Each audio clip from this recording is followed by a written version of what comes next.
말씀의 제목을 다 함께 따라해 주시길 바랍니다. 잊을 수 없는 사람들, 잊을 수 없는 사람들. 버트란트 러셀이라고 하는 영국의 수학자, 논리학자, 철학자, 역사가이면서 특별히 무신론자의 대표자예요. 얼마나 기독교를 욕했는지 모릅니다, 이 사람이. 그는 성경의 비과학적인 부분들을 지적하면서 오늘 오병이의 기적도 믿지 못할 거예요, 이 사람한테는.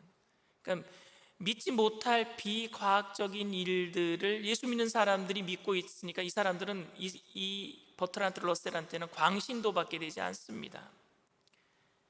그래서 기독교는 절대 믿어서는 안 될 엉터리 같은 종교다라고 말하는 사람이 바로 이 버트란트 러셀이에요.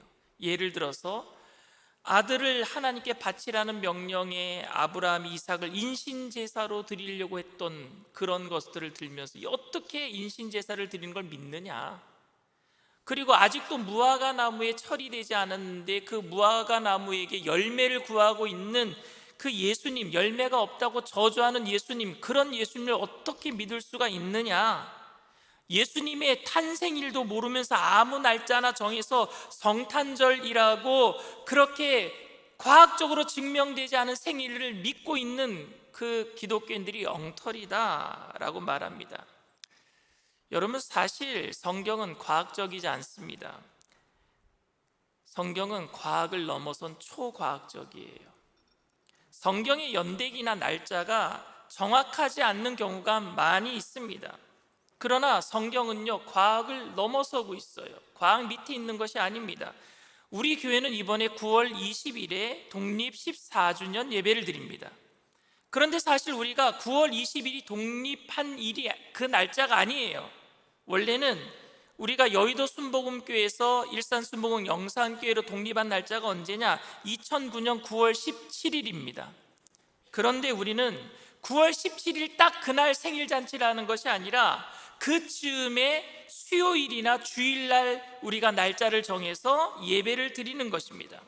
예수님의 탄생일도 여러분 12월 25일이 정확히 12월 25일이 아닙니다.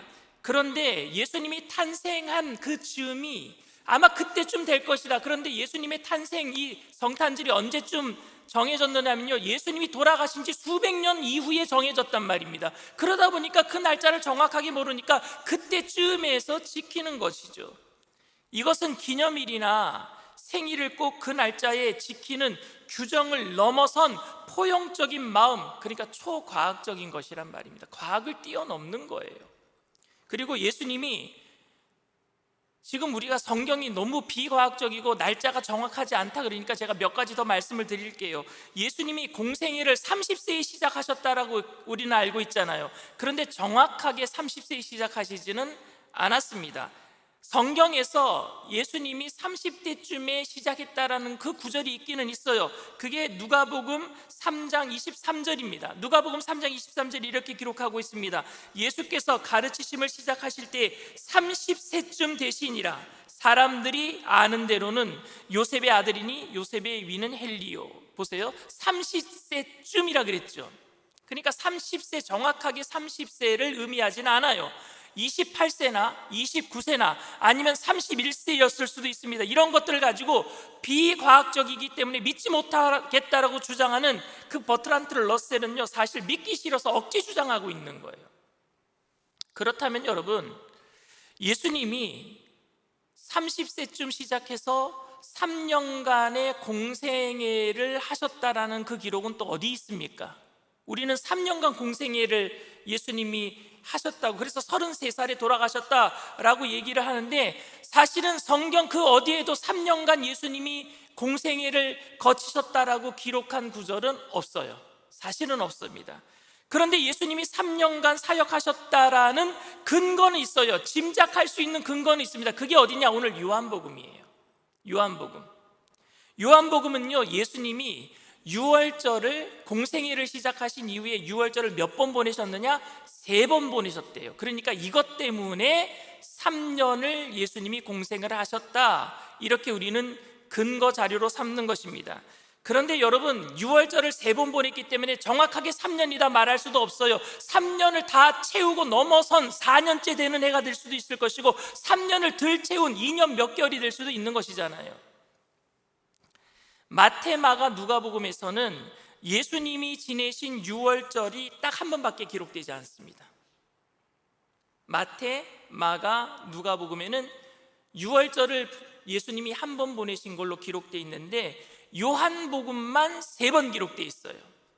그러면 왜 요한은 예수님이 3번 6월절을 보내셨다라고 기록했겠는가? 저는 여기에 깊은 신학적인 의미가 있다고 생각을 합니다. 의미가 담겨 있어요. 요한복음에 나오는 첫 번째 6월절은 뭐냐면요, 예수님께서 그 6월절에 성전에 처음 올라가셔서 무엇을 하신지, 성전을 청소하신 사건이 기록되어 있어요. 6월절에 올라가셔서 예수님이 곧 성전임을 나타내시는 거예요. 그리고 하나님의 임재와 그 언약을 누구를 통해서, 임마누엘 되시는 예수님을 통해서 이제 예수님이 오셨기 때문에 이제 구원이 시작이 되었다, 하나님의 임재가 임했다라는 것을 보여주는 사건이 6월절, 첫 번째 6월절 예수님이 성전을 청소하시면서 나타난 일이었습니다. 그리고 마지막 6월절은 언제냐? 예수님이 마지막 6월절에 언제 오셨어요? 어린 양이 되셔서 십자가 지시려고 예루살렘에 올라가신 게 그게 마지막 6월절이고, 오늘 기록된 오병이어의 기적이 뭐냐? 두 번째 6월절입니다. 3번 다 의미가 있어요. 첫 번째 6월절은 성전을 청소하시고 하나님이 드디어, 예수님이 드디어 이 땅에 오신 것을 알려주시는, 성전을 청소하시면서 들어온 이 성전을 내가 강도의 소굴로 만들려고 하느냐, 이 만민이 기도하는 집이다라고 알려주시려고 오셨고, 3번째는 그 어린 양이 직접 이제 십자가를 지셔서 구원을 완성하기 위해서 오신 것이고, 3번째 6월절은, 그럼 두 번째 6월절은 무엇일까요? 오늘 오병이어의 사건, 오늘 요한복음 6장 3절 4절 말씀입니다. 예수께서 산에 오르사 제자들과 함께 거기 앉으시니 마침 유대인의 명절인 6월절이 가까운지라. 저는 이 요한복음에서 3번 모두 예수님의 특별한 사역을 강조하기 위한 목적으로 6월절을 언급하고 있다라고 저는 여기고 있습니다. 그러니까 오병이어를 기록하면서 6월절을 언급한 것은 오병이어 기적을 통해서 예수님의 사역의 한 면을 특별히 강조하기 위해서 오늘 6월절이라고 기록하고 있는 거예요. 다른 복음서에 보면은요, 예수님은 12제자를 마을로 보내요. 동네로 보내요. 그리고 전도하도록 합니다. 이때 일이에요. 전도하도록 해요. 그때 병자들이 예수님의 보내심을 받아서 많은 병자들을 고치고 많은 이적들을 행했습니다. 그리고 그때쯤에 유대인들이 그렇게 존경하고 따르던 침례 요한이 헤롯에 의해서 참수형을 당하고 말아요. 왜 참수형을 당했느냐 하면요, 헤롯이 누구와 결혼했느냐 하면요, 그의 동생의 아내와 결혼을 해버렸어요. 그래서 그것을 침례 요한이 당신이 그러면 안 된다라고 정확하게 그 말을 해준 거예요. 그랬더니 이 헤롯이 너무 곱깝게 들은 거예요. 감히 네가 나를?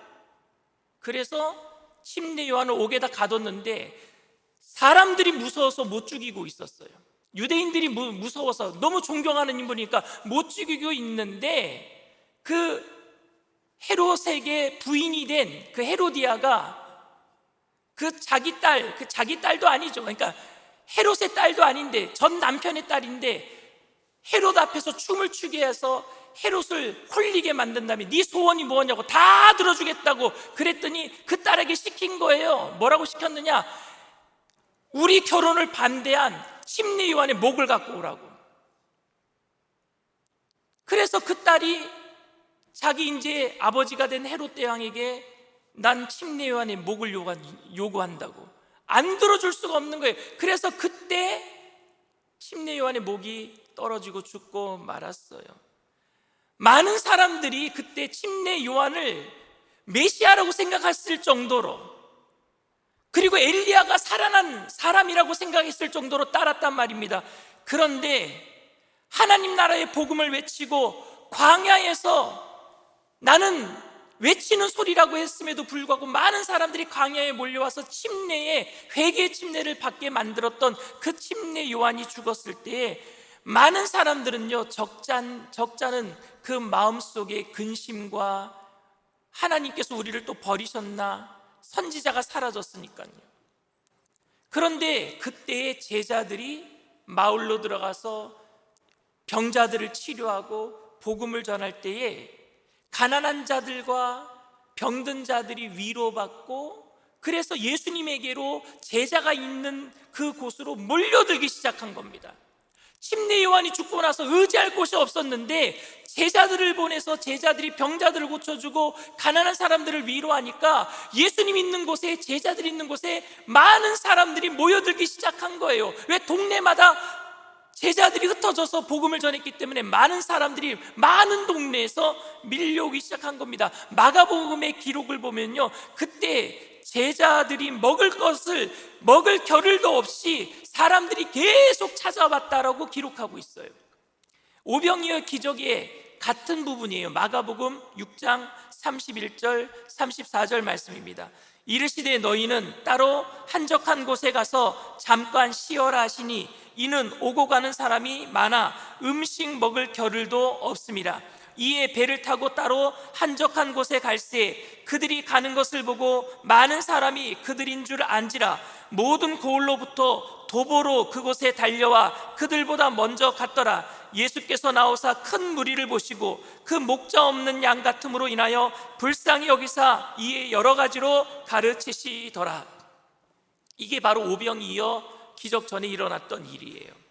많은 사람들이 제자들 때문에, 예수님 때문에 막 몰려들어요. 그러니까 제자들이 먹을 겨를이 없어요. 그래서 예수님이 제자들을 한적한 곳에 가서 너희들 좀 쉬어라, 그동안 먹지도 못했으니까 좀 쉬어라 라고 하고 먼저 보냈는데, 예수님과 제자들이 어느 곳으로 가는 것을 누가 봤어요? 동네에서 모여왔던 모든 사람들이 보고 예수님이 가시는 곳으로, 제자들이 가는 곳으로 먼저 가 있었던 거예요. 그 모습을 예수님이 보시고 불쌍히 여기시는 거예요. 목자 없는 양 같은 그 사람들을 보시면서 불쌍히 여기시는 거예요. 예수님은 쉼을 위해서 제자들과 함께 배를 타고 호수를 건너서 갈릴리 동쪽의 언덕에 오르셨는데, 주님보다 먼저 도보로 얼마나 뛰어갔는지, 이 사람들이 예수님이 절로 가신다, 제자들이 절로 간다, 호수 건너편으로 간다, 그러니까 도보로 막 뛰어서 그 벳세다 강야까지 먼저 도착해 있었단 말입니다. 그 모습을 보고 산으로 막 올라오는 그 무리들을 보시고 예수님이 불쌍히 여기시는 거예요. 예수님이 그 모습을 보실 때 여러분들 한번 상상해 보시길 바랍니다. 그날 예수님이 기적으로 먹인 사람들이 20세 이상 남자만 5천 명이었어요. 그렇다면 그때 모인 사람들은 적어도 여자와 아이들을 합치면은요 2만 명이 좋게 넘었을 겁니다. 왜냐하면요, 교회의 비율이, 남성과 여성의 비율이 20대 80이래요. 그러니까 남자가 20%면은요 여성분이 80%랍니다. 그러니까 2만 명이 좋게 넘었을 거예요.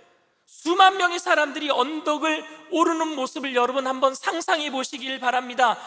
상상만 해도 가슴이 뛰고 또 그들의 절박함에 눈물이 날 지경일 거예요. 이들의 모습은 애굽에서 탈출하여서 홍해를 건너던 수백만 백성의 이스라엘 백성들의 모습을 연상케 합니다. 지긋지긋한 노예 생활에서 해방되어서 애굽을 탈출하면서 양의 피를 문설주에 발라서 하나님의 심판이 넘어가게 한 다음에 식구들이 모여서 허리띠를 띠고 발에 신발을 신고 손에 지팡이를 들고 어린 양을 잡아 번제로 드리고 나머지 고기를 함께 먹으면서 유월절 애굽 노예 생활의 해방을 의미하는 하나님의 구원을 찬양하고 의미하고 있는 것과 비슷하지 않습니까? 그들이 애굽에서 구원을 받고 난 다음에 기억하도록 이스라엘 백성들은 해마다 무엇을 지켰느냐? 유월절을 지켰어요. 해마다. 그렇게 출애굽한 백성들은 광야 생활하면서 하나님이 그들에게 공급하신 일용한 양식이 뭐였어요? 만나를 먹었어요. 유월절이 지난 다음에 뭘 먹은 거예요? 만나를. 어디에서 먹었어요? 광야에서 먹었어요. 그들은 해마다 유월절을 지켰던 이유가 뭔 줄 아십니까? 하나님이 우리와 함께 계시는구나, 하나님이 우리를 사랑하셔서 400년 동안의 종살이에서 우리를 구원해 주셨구나, 그것을 기억하기 위해서. 하나님이 우리를 잊어버리지 않았어. 아브라함과 하셨던 약속의 말씀을 잊어버리지 아니하시고 우리를 기억하시고 우리를 구원해 주셨어. 그 사건이 뭐였느냐? 유월절이었단 말입니다. 그 유월절 다음이 뭐였어요? 광야에서 만나를 먹는 거였어요. 날마다 만나를 먹는 건 뭐예요? 날마다 하나님이 나를 기억하고 계시는구나, 하나님이 날마다 나를 기억하시는구나, 나를 잊어버리지 않으셨구나. 그래서 이틀치 양식을 주울 수가 없어요. 날마다 하나님을 깨달아야 되니까, 날마다 하나님의 임재를 경험해야 되니까. 만나는 하나님의 임재의 상징이었습니다. 하나님이 나를 오늘도 잊어버리지 않으셨구나, 그래서 오늘도 나에게 일용할 양식을 주셨구나. 이게 광야에서 있던 일이었습니다. 오병이어의 기적은 광야에서 하나님께서 이스라엘 백성에게 만나를 주셨던 것처럼 예수님이 구원자 되시며 궁극적으로는 예수님 당신이 우리를 위해 생명의 떡이 되어 주셔서 우리로 하여금 다시는 줄이지 않겠다라는 하나님의 임재, 임마누엘 되시는 하나님의 임재인 줄 믿습니다. 요한복음 6장 35절에 예수님께서 이렇게 말씀하셨어요. 예수께서 이르시되 나는 생명의 떡이니 내게 오는 자는 결코 줄이지 아니할 터요 나를 믿는 자는 영원히 목마르지 아니하리라. 비록 거친 광야를 지나야 했지만 그들을 애굽에서 건져내시고 하나님의 심판을 넘어가게 하신 그 하나님의 사랑, 그게 유월절이었고, 그 유월절 이후에 하나님께서는 광야에서 만나를 통해서 날마다 내가 너희를 잊어버리지 아니한다, 오늘도 먹을 것을 너희에게 준다, 그렇게 하셨던 것처럼 예수님도 유월절 쯤에 뭘 하신 거예요? 이스라엘 백성들에게 먹을 것을 주고 계셔요. 내가 너희를 잊어버리지 않고 있단다. 애굽에서 400년 동안 이스라엘 백성들이 종살이했어요. 400년 동안. 하나님이 400년 동안 이스라엘 백성들을 잊어버리셨을까요? 아니요. 약속의 말씀을 이루시기 위해서 400년간을 하나님이 참으신 거예요. 그 약속의 말씀을 언제 하셨느냐? 창세기 15장에 하셨어요. 창세기 15장 13절 14절 말씀입니다. 야훼께서 아브라함에게 이르시되 너는 반드시 알라. 내 자손이 이방에서 객이 되어 그들을 섬기겠고 그들은 400년 동안 내 자손을 괴롭히리니 그들이 섬기는 나라를 내가 징벌할지며 그 후에 내 자손이 큰 재물을 이끌고 나오리라. 아브라함에게 이삭이 태어나기도 전이에요. 이게 아브라함이 85세 때 받은 말씀이에요. 85세 때. 그러니까 이삭이 태어나기 15년 전에 받은 말씀이에요. 그러니까 이스라엘이라고 하는 민족은 아예 있지도 않았어요. 씨가 생기지도 않았어요. 그런데 씨가 생기지도 않았을 때 하나님은 아브라함과 약속하셨어요. 너의 자손은 400년 동안 이방인의 객이 되어서 그들을 섬기겠고, 그러나 그들이 결국에는 나올 텐데 많은 재물을 이끌고, 맞잖아요. 애굽에서 나갈 때 10가지 재앙 속에서 결국에 바로가 항복할 때 다 가지고 나가라 그랬잖아요. 유월절은 하나님이 그 백성을 잊지 않겠다라는 강력한 메시지였어요. 하나님의 백성은 유월절을 지킴으로 하나님이 그들을 잊지 않았음을 기억해야만 했습니다. 그리고 광야 생활하면서 날마다 만나를 주신 하나님이 날마다 우리를 기억하고 계심을 알았듯이 오늘 예수님을 통해서 그 벳세다 광야에서 예수님은 하나님은 아직도 너희를 잊지 않으셨다라고 말씀하고 있는 겁니다. 그들은 로마의 식민지 삶을 살고 있습니다. 지금 예수님 시대 때 말입니다. 그리고 예수님이 오시기 전까지 예수님과 침례 요한의 나이 차이는 6개월밖에 차이 나지 않습니다. 그러니까 침례 요한은 예수님 6개월 전에 먼저 태어나서 예수님이 오실 길을 먼저 예비한 거잖아요. 그러니까 침례 요한과 예수님이 나타나기 전까지 구약에서도 400년을 하나님이 우리를 잊어버리신 것 아닌가라고 생각했던 이스라엘 백성들인데 결국은 하나님의 약속의 말씀을 이루셨잖아요. 마찬가지로 마지막 선지자가, 구약 선지자가 누구냐면 말라기예요. 말라기 선지자 이후로 하나님이요 입을 닫아버리십니다. 이스라엘 백성들이 아무리 회개하라 그래도 회개를 안 해요. 가나안 땅에 들어간 이후로 바알과 아세라를 섬기면서 하나님을 겸하여 섬깁니다. 여러분, 이 말씀이 뭐냐면요, 예수님이 하나님과 재물을 겸하여 섬길 수 없다라고 말씀한 것과 똑같은 거예요. 이스라엘 백성들이 하나님을 안 섬긴 게 아닙니다. 하나님을 섬겼는데 바알과 아세라도 섬겼어요. 바알과 아세라가 뭐냐? 물질의 신이에요. 겸하여 섬겼단 말입니다. 그게 영적인 간음이에요. 그런데 하나님이요 이스라엘 백성들에게 회개하라 그랬어요. 너희들 돌이켜야 된다, 회개하라. 이 이야기를 몇 년을 하신 줄 아십니까? 1년이요? 아니요. 2년이요? 10년이요? 20년이요? 아니요. 200년을 외쳤어요. 선지자들을 보내서 200년을 외쳤단 말입니다. 200년을 외쳤는데 아무도 안 들어요. 그래서 말라기 선지자를 끝으로 하나님이 200년 동안 외치던 외침을 안 외쳐버리십니다. 그리고 나서 400년 동안 침묵기가 있어요.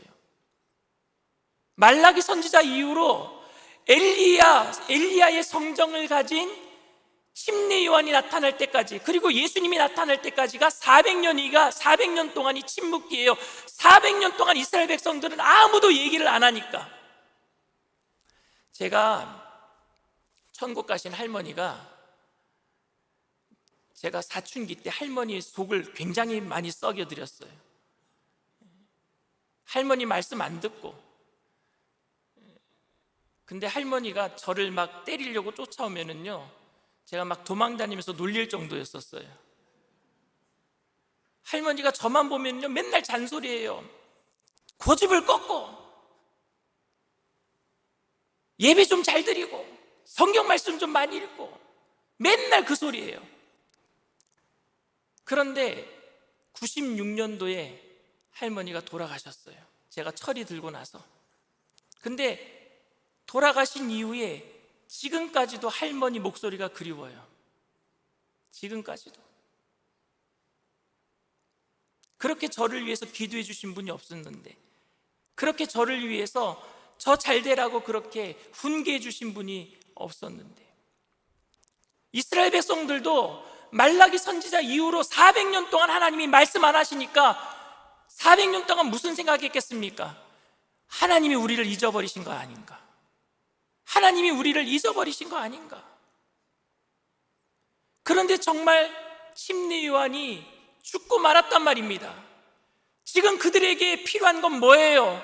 하나님이 정말 우리를 잊어버리신 것 아닌가? 침례 요한까지 헤롯 대왕에게 참수형을 당했는데 이제 정말 하나님이 우리를 잊어버리신 것 아닌가? 그래서 목자 없는 양같이 뭐라도 잡기 위해서 벳세다 광야에 그렇게 수많은 사람들이 모였던 거예요. 그때 예수님은 하나님이 너희를 잊어버리지 않았어. 만나를 광야에서 내려주셨던 하나님이 오늘 너에게 오병이의 기적을 통해서 너희를 먹이시고 있잖아. 오늘 우리에게 알려주시는 줄 믿습니다. 하나님 우리를 잊어버리신 적이 없으셔요. 한 번도 잊어버리신 적이 없었어요. 우리는 하나님을 떠나서 잊어버린 적은 많아도 하나님은 한 번도 우리를 잊어버리신 적이 없어요. 둘째 아들은 아버지 집을 떠나서 돈과 많은 재산을 가지고 아버지를 잊어버렸는지는 모르겠지만, 아버지는요 아들이 떠난 날부터 날마다 동구밭까지 나와서 아들이 오늘 혹시나 돌아오진 않을까 날마다 아들을 기억하면서 기다리셨단 말입니다. 그 하나님의 마음을 여러분들 아시겠습니까?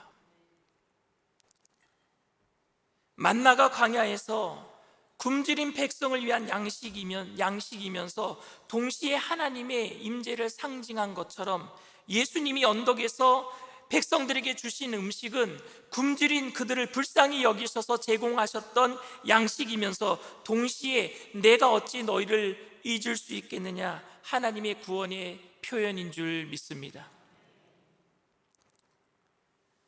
예수님은 그렇게 유월절을 보내시면서 유월절 어린 양이, 세 번째 유월절에는 유월절 진짜 어린 양이 되셔서 죽음의 권세를 이기시고 우리에게 영원한 승리를 주신 줄 믿습니다. 비록 우리가 이 땅에 사는 동안에는 굶주림이 있고 아픔이 있고 눈물도 있겠지만, 그래서 그런 고난을 당할 때마다 우리가 생각하는 것이 뭐냐? 하나님이 나를 잊어버리신 것 아닌가 하는 그런 의심이 들 때도 있을 겁니다. 그런데 하나님은 여러분들을 잊어버리신 적이 없으시단 말입니다. 사랑하는 성도 여러분, 주님은 우리를 잊어버리시지 않으셨어요. 그런데 여러분, 오해하지 마세요. 그러나 날마다 이제는 우리에게 떡을 주시지는 않습니다. 날마다 우리에게 떡을 주셔야지만 우리를 기억하고 계시다라는 것을 그렇게 우리가 생각한다면 그거는 믿음의 초등학교 수준이에요. 주님께서는 나중에 오병이어의 기적을 보고 예수님을 계속 쫓아왔던 사람들에게 따라올 때 이런 얘기를 합니다. 요한복음 6장 26절 말씀이에요. 예수께서 대답하여 이르시되 내가 진실로 진실로 너희에게 이르노니 너희가 나를 찾는 것은 표적을 본 까닭이 아니요 떡을 먹고 배부른 까닭이로다. 여러분, 문제 해결은 떡이 아닌데 왜 자꾸 떡만, 먹을 것만 구하느냐, 눈에 보이는 것만 구하느냐 하면서 예수님이 안타까워하셨습니다. 그래서 주님은 항상 떡을 만들어 주시지는 않았지만 오늘 본문에서는 주님이 유월절 즈음에 그들에게 떡을 주심으로 그들이 잊혀진 백성이 아니고 끝까지 주님께서 함께할 백성인 것을 알려주셨습니다. 저는 오늘도 여러분들이 구하는 모든 것들이 하나님께서 응답해 주시기를, 그 떡이 우리에게 임하기를 저는 구합니다. 몹시 지치고 힘든 분들에게 당장 필요가 채워져야 된다는 것은 저도 알고 있고 주님도 알고 계셔요. 하지만 그렇게 떡을 만들어 주실 때에도 우리는 무엇을 주목해야 되느냐? 그 생명의 떡이신 예수님에게 주목해야 될 줄 믿습니다. 눈에 보이는 것이 채워지더라도 그것을 주시는 생명의 주님을 주목해야 되지 않겠습니까? 눈에 보이는 것이 채워지지 않더라도 생명의 떡이신 예수님을 주목해야 될 줄 믿습니다. 광야에서 떡을 먹은 이스라엘 백성이 만나가 아닌 하나님께 주목하도록 하나님은 매일마다 양식을 공급해 주셨던 것을 연습하신 게 뭐예요? 만나를 주목하지 않고 만나를 주시는 하나님을 주목하도록 만드는 연습이 광야에서 있었단 말입니다. 이 세상의 광야는 하나님이 나와 함께 하신다는 사실을 깨닫고 주님을 바라보도록 하는 게 이 세상 광야예요. 그렇다면 오늘 우리가 주목해야 될 것은 눈에 보이는 떡이 아니라 예수님입니다. 예수님이어야 합니다. 그들의 요구대로 풍성하게 떡으로 채워줄 왕이 되어달라고 요청하기 위해서 그들은 따라왔던 거예요. 오병이어 기적 이후에 우리에게 먹을 것을 채워주고 우리의 왕이 되어달라고 요청하기 위해서 따라왔던 그 요청을 주님은 거절하셨어요. 너희들이 지금 표적을 구하는구나, 이것들은 믿지 않는 사람들이라 하는 것이다. 호되게 예수님이 꾸짖으셨어요. 그때 많은 사람들이, 수만 명이나 쫓아왔던 사람들이 삽시간에 다 흩어져 버려요. 오병이어 기적 이후에 예수님에게 핀잔 드는 사람들이 삽시간에 다 흩어져 버립니다. 그때에 많은 사람들이 주님을 떠날 때에 예수님께서 제자들에게 이렇게 말씀하셔요. 너희들도 떠나려고 하느냐? 그 떡 안 준다고 너희들도, 눈에 보이는 거 안 준다고 너희들도 떠나려고 하느냐? 라고 할 때 시몬 베드로가 뭐라고 고백했는 줄 아십니까? 요한복음 6장 68절 말씀입니다. 시몬 베드로가 대답하되 주여, 영생의 말씀이 주께 있사오니 우리가 누구에게로 가오리까? 생명이 주님께 있는데 내가 어떻게 주님을 먹을 거 안 준다라고 내가 떠날 수가 있겠습니까? 난 주님만 따라가겠습니다. 그렇게 고백한 베드로처럼 그리스도 복음의 은혜 때문에 삶이 고되고 힘들어도 우리는 잊혀진 사람이 아니라 우리를 기억하고 계시는 하나님을 믿고 예수님께 날마다 나아가는 저와 여러분들 다 되시기를 주님의 이름으로 축원을 드립니다.